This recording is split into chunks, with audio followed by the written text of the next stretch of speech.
नमस्कार मेरे प्यारे बच्चों, मैं नवीन भाटी आप सभी का एक बार फिर से स्वागत करता हूं देश के सबसे अच्छे YouTube चैनलों में से एक आपके YouTube channel O2N digital education में। तो बच्चों, आज की जो हमारी क्लास होने वाली कक्षा 10th के लिए टॉपिक हमारा है दो चर वाले रैखिक समीकरण युग्म। तो बच्चों, ये दो चर वाला रैखिक जो समीकरण है वाले रैखिक समीकरण, तो यहाँ पे ये युग्म दे रखा है। तो यहाँ पे देखिए, यहाँ पे युग्म से पहले का जो टॉपिक है आपका, ये आपने 9th क्लास में आपने पढ़ा था, ठीक है। तो 10th क्लास में इसमें क्या हो गया, युग्म जुड़ गया। सेम वही टॉपिक है जहां पे हमने 9th में छोड़ा, वहीं से हम आगे से को स्टार्ट करते हैं। तो बच्चों देखिए, इसका आज की वीडियो में हम आपको इंट्रोडक्शन समझाते हैं। तो यहाँ पे दो चर वाले रैखिक समीकरण युग्म है।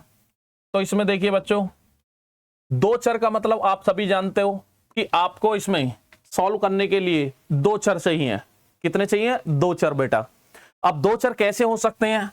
वो x और y भी हो सकते हैं, u एंड v भी हो सकते हैं, s एंड t भी हो सकते हैं। कहने का मतलब कोई भी दो चर हो सकते हैं, वो आपके कोई भी हो सकते हैं जो आपको अच्छा लगे या दिए रहेंगे, ठीक है।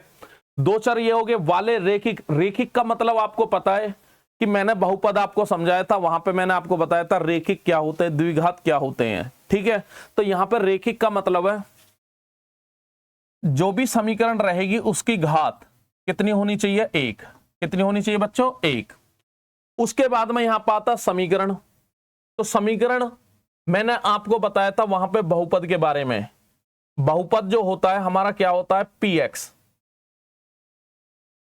बहुपद, इसको हम px से डिनोट करते हैं। तो वहां पे मैंने बताया कोई भी बहुपद जैसे 3x² प्लस के 5x प्लस के 6, तो ये एक बहुपद होता है। क्या होता है बच्चों? बहुपद। और ये बहुपद कैसा होता है? दो घात वाला, द्विघात बहुपद।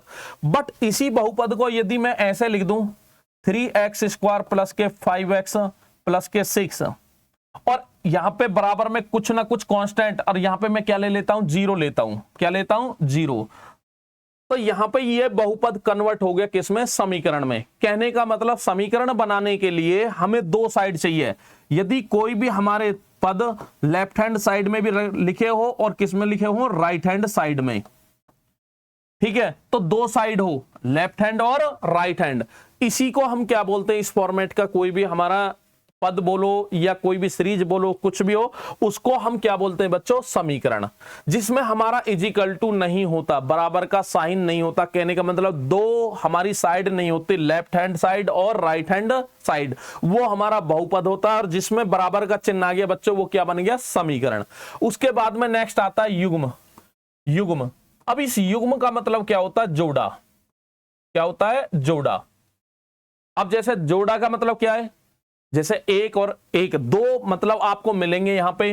कहने का मतलब आपको जो समीकरण मिलेंगी वो जोड़े में मिलेंगी। कैसे में मिलेंगे? जोड़े में। जोड़े का मतलब दो समीकरण आपको सॉल्व करनी है। युग्म जो है उसका मतलब बच्चों क्या हो गया? दो समीकरण। दो समीकरण जोड़े में आपको समीकरण मिलेंगी, वहां पे आपको उनको सॉल्व करना है। और सॉल्व करने के बाद में आपको ये जो चर दिए रहेंगे वो क्वेश्चन के ऊपर डिपेंड करता है कि वो एक्स वाई में हो सकते हैं, यूवी में हो सकते हैं और एसटी में हो सकते हैं। जिस भी फॉर्मेट में हो वहां पे वो जो चर के जो मान होंगे उन्हीं को उस समीकरण का क्या बोलते हैं? हम हल। तो हमने यहां पे देखा दो चर वाले रैखिक समीकरण। समीकरण का मतलब है जिसमें बराबर का चिन्ह मिले आपको लेफ्ट हैंड साइड और राइट हैंड साइड। और यदि लेफ्ट हैंड और राइट हैंड नहीं मिली तो उसी को क्या बोलेंगे बच्चों? बहुपद। उसके बाद में रैखिक का मतलब जितने भी आपके चर मिलेंगे, ये जो घात होती है बच्चों किस पे होती है? चर पर। तो यहां पे जो चर पे जितने भी आपके चर होंगे, तो चर हमारे इस टॉपिक में कितने चर होंगे? दो ही होंगे। और दोनों पर घात कितनी होगी? एक। कितनी होगी? एक। तो यहां पे रैखिक का मतलब एक घात वाले और दो चर आपको बताई दिए। तो ये आपका क्या है? टॉपिक जो भी है दो चर वाले रैखिक समीकरण का एक एक पार्ट का मैंने बता दिया कि किस टाइप में होता है, ठीक है बच्चों। नेक्स्ट हम बात करते हैं तो ये किस फॉर्मेट में होगी। तो यहां पे स्टार्ट करते हैं इनका व्यापक रूप। क्या बच्चों? व्यापक रूप, जिसको बोलते हैं हम स्टैंडर्ड फॉर्म, ठीक है। अब ये किस फॉर्मेट में है? अभी मैंने आपको बताया कि इस चैप्टर में हम दो युग्म पढ़ेंगे। समीकरणों के कितने जोड़े होंगे? दो। तो यहां पे जो पहली समीकरण होगी उसका जो व्यापक रूप होगा तो a1x plus b1y plus c1 is equal to 0। ये पहली समीकरण का व्यापक रूप होगा। यहां पे देखिए एक्स वाई हमारे चर हैं और a1 b1 और c1 ये हमारे क्या है, कांस्टेंट। अब यहां पे a1 जो है वो x का क्या है, गुणांक है। किसका है, x का। b1 किसका गुणांक है, b1 y का गुणांक है। और यहां पे जो c1 है, यहां पे कोई चर नहीं होता, इसको हम बोलते हैं बच्चों अचर पद। क्या बोलते हैं इसको, अचर पद। c1 जो होता है जिसमें चर नहीं होता उसको बच्चों क्या बोलते हैं हम, अचर पद। ठीक है। सेकंड जो हमारी इक्वेशन होती है उसमें कांस्टेंट बदल जाएंगे, चर वो ही रहने हैं। तो a2x plus b2y plus c2 is equal to 0। जब हम क्वेश्चन करेंगे इनकी कंपैरिजन है, हमें यह भी बताने हल कैसे हैं। रेखा, ये जो समीकरण होती हैं जो एक चर वाले होते हैं, मतलब दो चर वाले जो रेखिक समीकरण होते हैं, ये हमारे डिनोट करते हैं सरल रेखा को। किसको बच्चों, सरल रेखा को। जब हम ग्राफ में इनको खींचेंगे तो जैसे यहां पे ये हमारे निर्देशांक, ये एक्स अक्ष हो गया, ये वाई अक्ष हो गया, ये सब 9th क्लास में आपको सिखाया जाता है। जब हम इनका ग्राफ खींचेंगे तो ये इस टाइप से जाते हैं, एक सरल रेखा में जाएंगे। ठीक है। तो यहां पे आपसे ये भी पूछा जाएगा कि भाई ये दो समीकरण है तो दो ग्राफ हो गए, तो वो जो ग्राफ जब आप खींचोगे इनके सरल रेखा के तो ये आपस में प्रतिच्छेद करती हैं। प्रतिच्छेद का मतलब बच्चों क्या, काटना है या नहीं काटती या परपेंडिकुलर है, ये सब आगे हम पढ़ेंगे। तो यहाँ पे हमें रेखिक जो बनाएगा, रेखिक जो भी हमारी समीकरण होंगे वो किसको डिनोट करता है, सरल रेखा को। बहुविकल्पीय में प्रश्न बन जाता है बच्चों। ठीक है। तो यहाँ पे हमारे जो दो समीकरण हम लेंगे उनका व्यापक रूप ये है। तो आपको याद भी रखना है कि जो भी आपकी समीकरण दी रहेगी बच्चों, पहली वाली समीकरण की इससे तुलना करनी है, दूसरे वाले की इससे। जब तुलना करके यहां पे हम a1 कितना बच्चों, a1 a2 b1 b2 c1 c2 इन सब के मान निकालने हैं हमें। a1 b1 c1 a2 b2 c2 इनको हम क्या बोलते हैं, ये हमारे होते हैं अचर पद। अचर पद जहां पे मैंने आपको बता दिया a1 जो है आपका x का गुणांक है और यहां पे a2 दूसरी समीकरण में x का गुणांक है। a1 वाले जो पार्ट है a1 b a2 ये x के गुणांक है, ये पहली समीकरण का, ये दूसरी का। b1 और b2 y वाले का गुणांक है दोनों में। और यहाँ पे c1 और c2 दोनों समीकरणों के अचर पद है, पहली का c1 दूसरी का c2। उसके बाद में हमें यहाँ पे इसके अलावा हमें क्या दिख रहा है, x एंड y, ये हमारे समीकरण के क्या कहलाते हैं, चर। क्या कहलाते हैं, चर। तो हमें इन क्वेश्चनों को करने के लिए हमें इनकी जरूरत पड़ेगी। जब भी हमें दो समीकरणों की कंपैरिजन करनी पड़ेगी, भाई ये समीकरण क्या है, इसके हल कितने, तब हमें इनकी जरूरत पड़ती है। ठीक है बच्चों, एक बार नोट डाउन कर लीजिए और स्क्रीनशॉट ले लेकर अपने नोट्स प्रॉपर बनाते रहिए। नेक्स्ट हम बात करते हैं, मैंने आपको बता दिया कि दो चर वाले रेखिक समीकरण युग्म किस फॉर्मेट में होते हैं, उनका व्यापक रूप क्या होता है। ठीक है, तो इसको आपको याद भी रखना है किस फॉर्मेट में होता है। अब नेक्स्ट हम बात करते हैं कि इसका एग्जाम्पल ये कैसे होते हैं। तो आपने पढ़े होंगे जैसे कि 3x प्लस के 5y और बराबर में ले लीजिए या यहीं पे जोड़ दीजिए प्लस 7 इज इक्वल टू 0। इस फॉर्मेट की कोई भी समीकरण है उसको हम बोलते हैं दो चर वाले रेखिक समीकरण। यहां तक ये दो चर वाले रेखिक समीकरण है। युग्म कब बनेगा, इसे सॉल्व करने के लिए एक और समीकरण लेओगे आप, जैसे कि यहां पे ले लिया मैंने 4x माइनस के 5y और प्लस के 3 इज इक्वल टू 0। अब ये दो समीकरण बन गई, तो अब ये बन गया हमारा दो चर वाले रेखिक समीकरण युग्म। क्या बन गया बच्चों, युग्म। युग्म का मतलब क्या होता है, जोड़ा। तो यहां पे जोड़ा मिल गया, एक और एक दो हो गए, तब हमारा कंप्लीट होता समीकरण युग्म। तो इस चैप्टर में आपको इन्हें सॉल्व करने के लिए दो समीकरण मिलेंगी। कितने मिलेंगे बच्चों, दो, तभी इनको हम बोलते हैं युग्म। क्या बोलते हैं, युग्म। तो इस टाइप की आपकी कोई भी समीकरण, जब हम इनकी कंपैरिजन करेंगे, देखिए डायरेक्ट अभी मैंने आपको बताया था व्यापक रूप आपके सामने, पहली वाले की कंपैरिजन इससे करनी है, दूसरे वाले की इससे करनी है। तो जब हम इनकी कंपैरिजन करेंगे, पहले वाले में ये किसका मान है, a1 का मान कितना है बच्चों, a1 का मान a1 is equal to 3, B1 is equal to, अभी मैंने बताया था A1 पहली A1 B1 C1 ये पहली समीकरण के गुणांक होते हैं, और दूसरे वाले के जो होते हैं A2 B2 और C2। तो पहले वाले में देखिए x का गुणांक A1, B जो है y का गुणांक कितना है 5, और C1 इज इक्वल टू कितना है 7। जब हम दूसरे की कंपेरिजन करेंगे तो यहाँ पे A2 इज इक्वल टू कितना 4, और B2 इज इक्वल टू, देखिए जब प्लस का होता है तो बच्चों साइन बोला भी नहीं जाता ना लिखा जाता, ये आपको पता है। और यदि कोई माइनस में दे रखा है, जैसे माइनस का 5 है, तो B2 इज इक्वल टू कितना -5, और C2 इज इक्वल टू कितना है 3। तो इस तरीका से हम A1 B1 C1 A2 B2 C2 के मान निकालेंगे। ठीक है बच्चों, इसके बाद में हम आगे चलेंगे। अब जैसे बात करते हैं, एक एग्जाम्पल मैं अपने पास से लेता हूं, बाकी तो एक्सरसाइज में होंगे। जैसे मैं एग्जाम्पल लेता हूं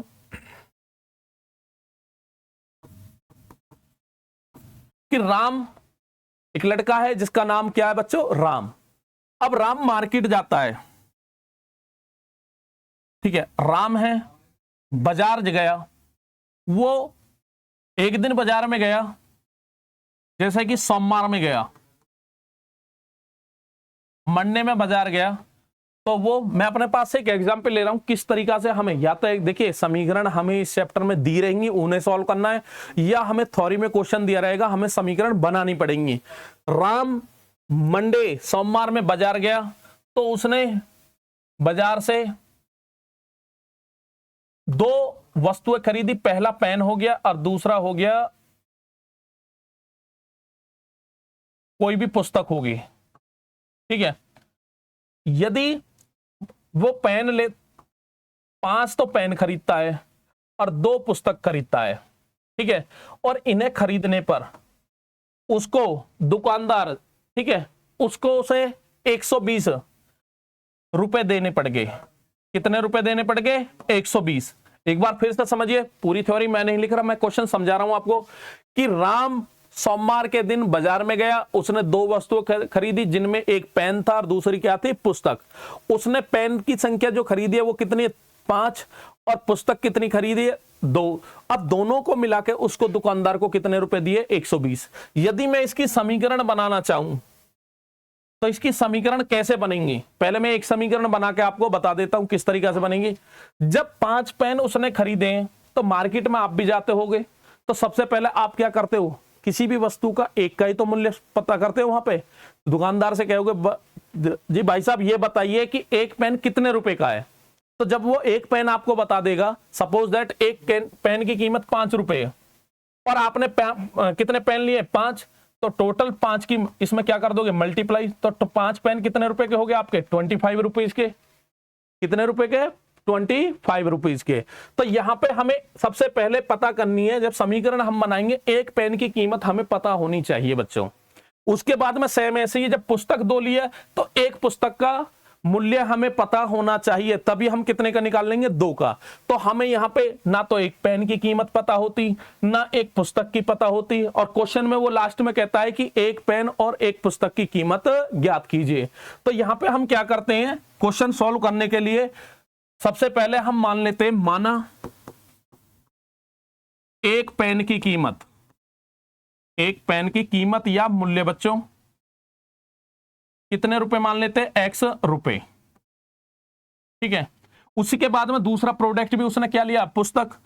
माना एक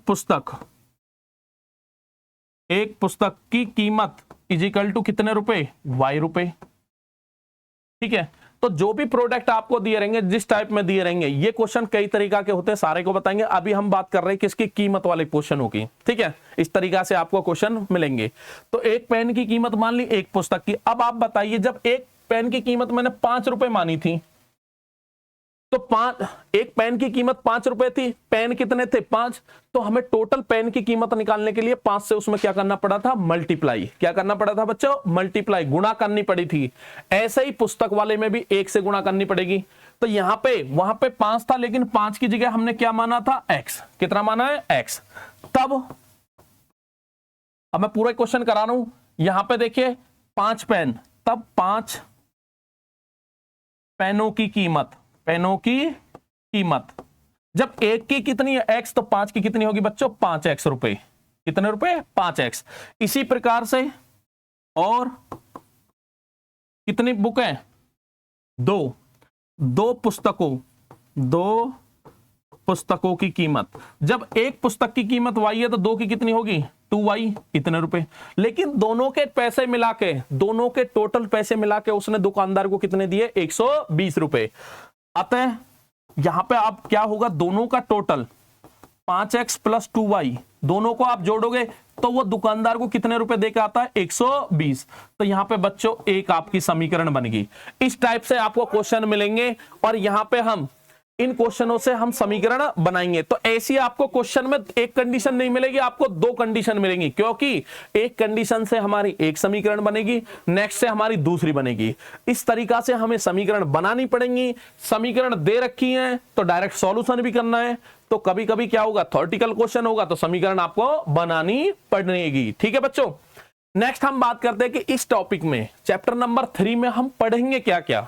ठीक है, अब देखिए एक बार नोट डाउन कर लिया करो इस, ठीक है, साथ के साथ नोट डाउन नहीं कर सकते तो बच्चों स्क्रीनशॉट ले लिया करो, उसके बाद में आप अपनी कॉपी पर नोट कर लिया करो। नेक्स्ट हम बात करते हैं कि इस दो चर वाले रैखिक समीकरण में हम पढ़ेंगे क्या क्या, क्योंकि आज की जो क्लास है आपकी ये स्टार्टिंग हुई है चैप्टर नंबर 3 दो चर वाले रैखिक समीकरण युग्म। आज का जो क्लास है इसकी इंट्रोडक्शन है, परिचय वाली क्लास है, इसमें हमें पढ़ना क्या है। तो यहां पे मैं आपको बता देता हूं,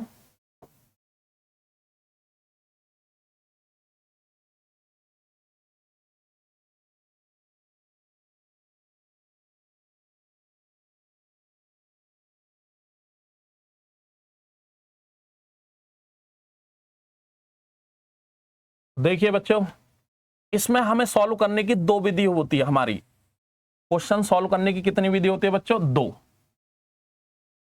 ठीक है, अब वो दो विधि जो होती है हमारी कौन कौन सी होती है,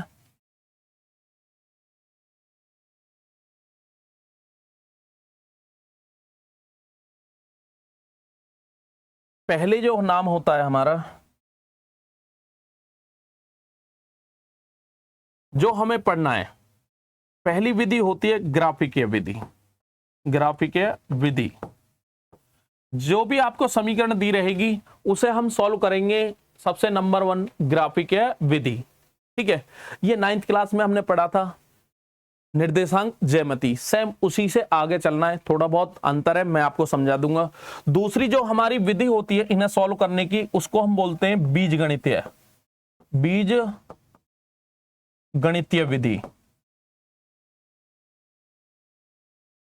ठीक है, तो ग्राफिकीय विधि एक ही तरीका है, एक ही टाइप है उसका करने का, लेकिन ये जो हमारी बीज गणित है इसकी विधि होती है, वो विधि मैं आपको बताता हूं कि बीजगणितीय की जो विधि होती है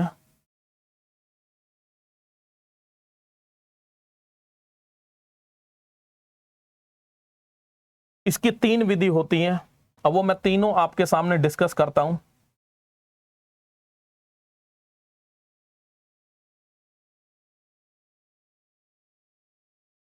पहली जो विधि होती है वो होती है हमारी प्रतिस्थापन विधि, प्रतिस्थापन विधि। दूसरी होती है हमारी विलोपन विधि, विलोपन विधि। थर्ड बच्चों होती है हमारी वज्र गुणन विधि, वज्र गुणन विधि। ठीक है, तो कहने का मतलब इन समीकरणों को सॉल्व करने की हमारी सबसे पहले होती है दो विधि। दो विधि कौन सी, एक ग्राफिकीय विधि और एक होती है बीजगणितीय विधि। जो मैंने अभी समीकरण बना के दिखाई है आपको उसको ही हम बोलते हैं बीजगणितीय विधि। ठीक है, लेकिन बीजगणितीय विधि में भी आपको, बीजगणितीय विधि में भी आपको 3 टाइप की विधि पढ़नी है। पहली, इसे इस टाइप से मान लीजिए बच्चों, 1,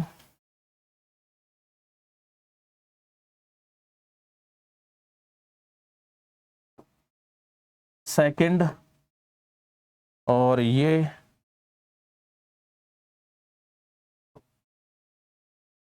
थर्ड। ठीक है, 3 तरीका की हमें विधि पढ़नी है बीजगणित में। प्रतिस्थापन विधि, विलोपन विधि और तीसरी है वज्र गुणन विधि। अब आपके सिलेबस में कौन कौन सी विधि आपको पढ़नी है? देखिए, सबसे पहले हमें जो ग्राफिक दे रखी है ये हमको पढ़नी ही पढ़नी है और बिल्कुल आसान है। और बच्चे को, जो भी बच्चा होगा उसे प्रॉब्लम जो होती है वो ग्राफिक विधि में होती है, क्योंकि उसे वो सही से समझता नहीं है। लेकिन ये सबसे आसान होती है, ना कोई गुणा करनी, ना भाग करना, कुछ नहीं है, सीधा आसान होता है। तो ये बिल्कुल कैसी होती है? सरल। जब मैं आपको बताऊंगा तो थोड़ा ध्यान से देखना है। तो ग्राफिक विधि क्वेश्चन आ जाता है पेपर में। एक ये बीजगणितीय में आपको ये वाली विधि पढ़नी है, ये वाली पढ़नी है, और ये आपके आउट ऑफ सिलेबस है, वज्र गुणन विधि। लेकिन ये जब आप 11th में पहुंच जाओगे इससे आपको क्वेश्चन करने पड़ेंगे। तो ये आप यदि कमेंट बॉक्स में लिखोगे तो मैं ये विधि भी आपको समझा दूंगा। बाकी हमारा मेन फोकस कौन सा रहेगा? प्रतिस्थापन और विलोपन विधि में। तो यहाँ पे देखिए, ग्राफिक विधि में जैसे एक्सरसाइज आपकी होगी 3.1 होगी, 3.2 होगी, इसमें आपको बताना है, इसमें सॉल्व करना ग्राफिक विधि से। तीसरा होता है एक्सरसाइज 3.3 प्रतिस्थापन विधि। एक्सरसाइज 3.4 में जो क्वेश्चन होंगे वो आपके होंगे विलोपन विधि से। इसमें जो क्वेश्चन होंगे आपके एक्सरसाइज 3.5 के होंगे, ठीक है, वज्र गुणन। एक एक्सरसाइज और आती है इसमें, एक्सरसाइज 3.6। ये सारे क्वेश्चन जो मैं आपको बता रहा हूं या कहां से एक्सरसाइज है, ये पुरानी जो एनसीईआरटी है वहां से मैं आपको बता रहा हूं, ठीक है। उसमें आपको ये वाली नहीं पढ़नी 3.5, बट पढ़नी है, ये विधि नहीं पढ़नी। लेकिन इसके जो थ्योरी वाले क्वेश्चन है, क्वेश्चन तो हमारा किसी भी रूप में आ सकता है और वहां पे आपसे कह दिया जाएगा विलोपन विधि से सॉल्व करिए। तो क्वेश्चन तो हम इस एक्सरसाइज के भी लगाएंगे, इसके भी लगाएंगे, इसके भी, सारी एक्सरसाइजों का क्वेश्चन लगाएंगे। लेकिन वहां पे जो हम करने का जो तरीका है, हमारा जो मेथड यूज करेंगे, तो वहां पे वज्र गुणन विधि यूज ना करके कौन सा करना? विलोपन और प्रतिस्थापन, ठीक है। बाकी एक्सरसाइज हमें सब पढ़नी पड़ेंगी, क्योंकि ये एक्सरसाइज बहुत ज्यादा इंपॉर्टेंट है। ये पूरा चैप्टर आपका चैप्टर नंबर 3, ठीक है। आगे कंपटीशन वगैरह में भी जाओगे, इससे क्वेश्चन आते हैं बच्चों। नेक्स्ट हम बात करते हैं 6 में हमें क्या होगा। वहां पे आपको अपॉन में x और y मिलेंगे, आपको अपॉन में x और y, इनको कन्वर्ट करना है x ऊपर, मतलब चर हमारा ऊपर आना चाहिए। इस टाइप की एक्सरसाइज ये हमारे एग्जाम से बाहर होगी, इसे नहीं कराएंगे, ठीक है बच्चों। तो हमें कितनी एक्सरसाइज करनी है इसमें? 3.5। और विधि मैंने आपको समझा दी है। ये विधि में नेक्स्ट जो भी हमारा लेक्चर होगा उसमें मैं आपको नहीं समझाऊंगा, तो मैंने आपको बता दी कौन कौन सी है, लेकिन इनका मेथड मैं आपको समझाऊंगा। तो आप नोट डाउन कर लीजिए कि दो चर वाले रैखिक समीकरण में हमें पढ़ना क्या है। नंबर 1 ग्राफिक विधि पढ़नी है। नंबर 2 बच्चों क्या पढ़ना है हमें? बीजगणितीय विधि। और बीजगणितीय विधि में हमारे कितने प्रकार होते हैं? 3, प्रतिस्थापन, विलोपन और वज्र गुणन विधि। ये विधि हमें नहीं पढ़नी, ठीक है। यह हमारे आउट ऑफ सिलेबस है, ये सिलेबस से अब हटा दी गई है। तो हमें 2 विधि पढ़नी है, विलोपन विधि और प्रतिस्थापन विधि, ठीक है बच्चों। इसके बाद में जब हम बात करेंगे अब एक्सरसाइज 3.1 की, तो ये जो 3.1 एक्सरसाइज है ये हम नेक्स्ट एक्सरसाइज मतलब वीडियो में आपको समझाएंगे, ठीक है बच्चों। चलिए नोट डाउन करते रहिए, मिलते हैं बच्चों नेक्स्ट वीडियो में। थैंक यू फॉर वॉचिंग, नमस्कार।